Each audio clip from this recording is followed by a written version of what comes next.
Bonjour à tous, bonjour à toutes et bienvenue dans ce 7e module qui va être dédié à un thème qui, j'en suis sûre, va faire très plaisir à Anne-Laure. Et oui, nous allons puisqu'il parler de l'image de soi. Alors pourquoi je dis que ça va te faire plaisir Anne-Laure? Est-ce que tu peux nous en dire un petit peu plus sur une partie de ton activité professionnelle dont nous n'avons pas encore beaucoup parlé jusqu'à présent ici?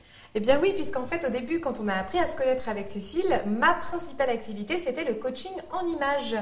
Et donc tout ce qui est en lien avec la féminité, la beauté, ce qu'on dégage, les messages qu'on véhicule et tout ce qui est attrait avec la partie extérieure du personnage. Voilà, et quand nous nous sommes rencontrés, moi je travaillais essentiellement sur l'intérieur, la personnalité en tant que psychologue. Voilà, pour moi l'apparence n'avait aucun intérêt quasiment. Et vraiment, j'étais presque dans le rejet du travail sur l'apparence. Et puis petit à petit, à force de se côtoyer, on est devenus complémentaires sur ces sujets-là. Et on a développé vraiment le lien entre l'harmonie entre l'intérieur et l'extérieur. Et c'était ça qui était important, qui avait du sens.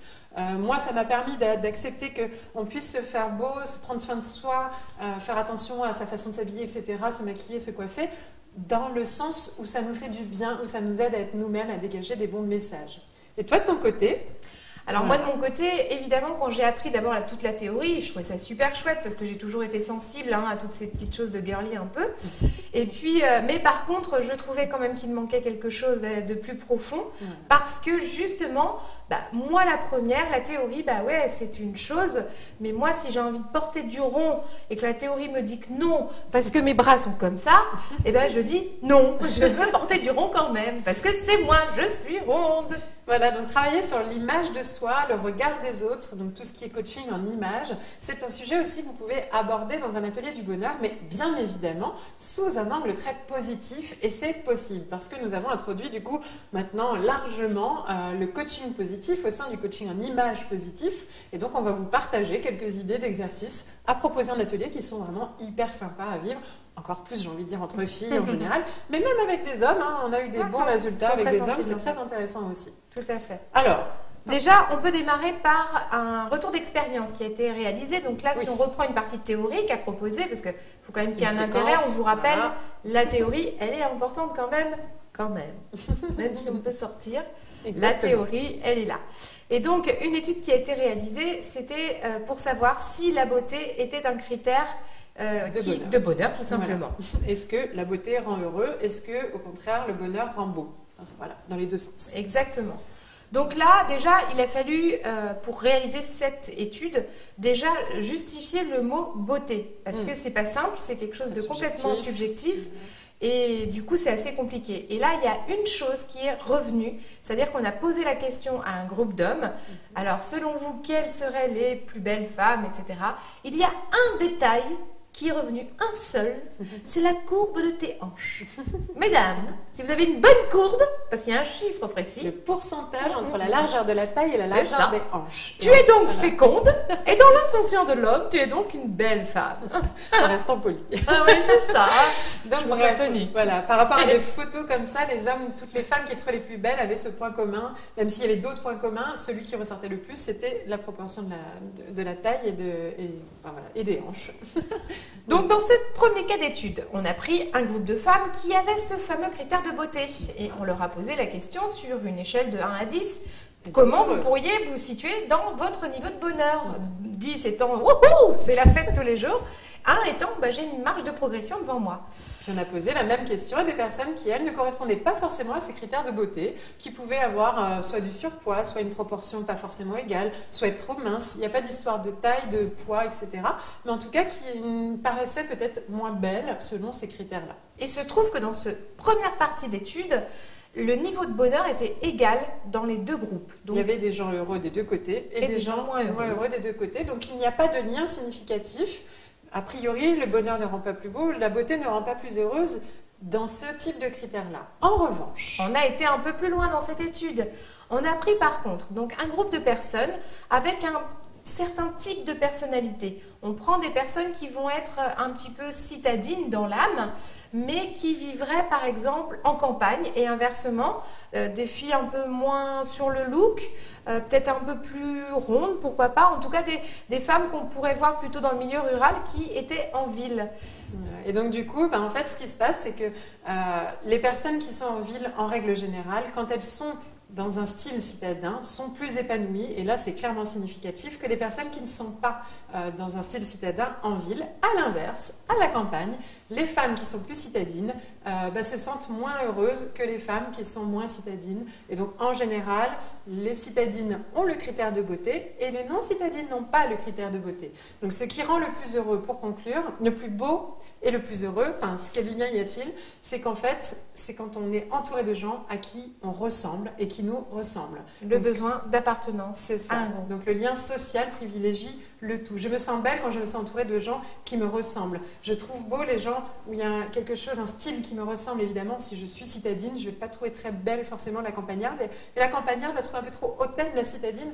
Il y a des critères très subjectifs. Donc plus je suis dans un élément qui me ressemble, plus les critères de beauté vont devenir importants et plus je vais me sentir heureuse au milieu de ces gens-là. Donc finalement, oui, on peut travailler sur ça, mais compliqué, voilà. Donc attention de ne pas rentrer dans trop les problématiques de complexe et tout ça. On va juste parler de ce qu'on aime. Exactement. Alors pour continuer justement, pour arriver dans le cas pratique, on va vous donner un exemple d'exercice qu'on pourrait faire en atelier du bonheur.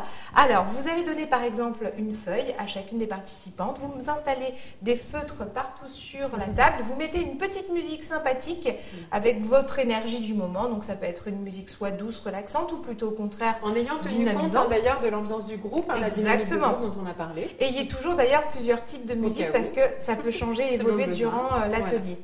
Et là, vous allez proposer de noter le prénom de chacune en haut de la feuille. Et pendant le temps de la musique, la feuille va tourner de personne en personne. Et vous allez dire, voilà, je vous invite à vous regarder la feuille, vous voyez le prénom. Et vous allez chercher 2 choses que vous aimez particulièrement chez cette personne, visuellement ou intérieurement, peu importe, ce qui se dégage de cette personne. Et donc, c'est la feuille des compliments. Et cette feuille-là, on peut vraiment la faire notamment, par exemple, comme un outil d'ancrage positif en fin d'atelier du bonheur. Ça leur permet de repartir avec quelque chose vraiment avec quoi ils repartent de leur atelier. Ça leur permet de travailler sur leur image d'elles-mêmes par rapport au regard des autres, mais on n'est pas sur des critères de beauté, on est vraiment sur des critères de ressenti, d'appartenance à ce groupe-là. Donc voilà, ça fait du bien. Pour l'avoir fait plein de fois, il y a beaucoup d'émotions, ça touche beaucoup de gens. Et du coup, on repart avec quelque chose de très fort. Autre exemple d'outil très rapide, c'est le photolangage. Ça aussi, c'est super intéressant. Moi, j'aime beaucoup quand tu nous faisais faire une succession de photos de personnes et dire, voilà, est-ce que vous pourriez choisir les 3 personnes les plus belles selon vous et pourquoi elles sont belles et du coup, lister les mots qui vous viennent. Et après, on discute à 2, à 3 ou en grand groupe sur ce qu'on a noté et on se rend compte que qu'est-ce qui rend beau quand on décrit comme ça? Les phrases ne sont pas du tout elle a des belles dents, elle a des beaux cils, elle est mince, elle est machin, mais elle a l'air confiante, assurée, posée, douce, joyeuse, épanouie. Et en fait, on y met ce qu'on cherche soi-même, donc c'est une belle réflexion aussi sur comment je peux être plus belle. Enfin voilà, il y a vraiment quelque chose qui relie l'intérieur avec l'extérieur. Et le deuxième avantage de cet exercice, en plus, c'est de se rendre compte que personne n'a les mêmes goûts. Et de le faire constater, ça permet de relativiser, de se dire « Ah ouais, c'est vrai. Il y a une publicité là en ce moment qui tourne à la télévision. Nos défauts sont les qualités pour certains. Oui, inversement, ça. En tout cas, ça peut plaire à quelqu'un forcément. Et du coup, voilà, ce que nous, on perçoit encore nous-mêmes comme un défaut est la qualité pour quelqu'un d'autre. Et dans la partie hygiène de vie ou plaisir personnel, vous pouvez demander aux personnes aussi qu'est-ce que vous faites régulièrement tous les jours pour prendre soin de vous, de votre apparence? Quels sont vos petits rituels que vous faites le matin pour vous donner une image qui vous ressemble? Ou si vous aviez une baguette magique, quelle image aimeriez-vous dégager? Et qu'est-ce que vous avez déjà de ça en vous? Mais attention de ne pas aller vers ce que vous n'avez pas et ce que vous voulez vraiment changer. Donc voilà, sur l'image de soi, je pense qu'on est déjà pas mal. On a fait un bon petit tour. On va vous faire un petit exercice quand même sur l'image de soi, tant qu'à faire. Alors si vous deviez vous décrire en 3 mots positifs qui vous décriraient tel que vous aimeriez que l'on vous voit vraiment pleinement dans le regard des autres, ce serait quoi ces 3 mots qui vous décriraient? Anne-Laure? Alors, moi, ce serait souriante, pétillante, même bondissante. Waouh! Alors, moi, ce serait positive, enthousiaste et heureuse.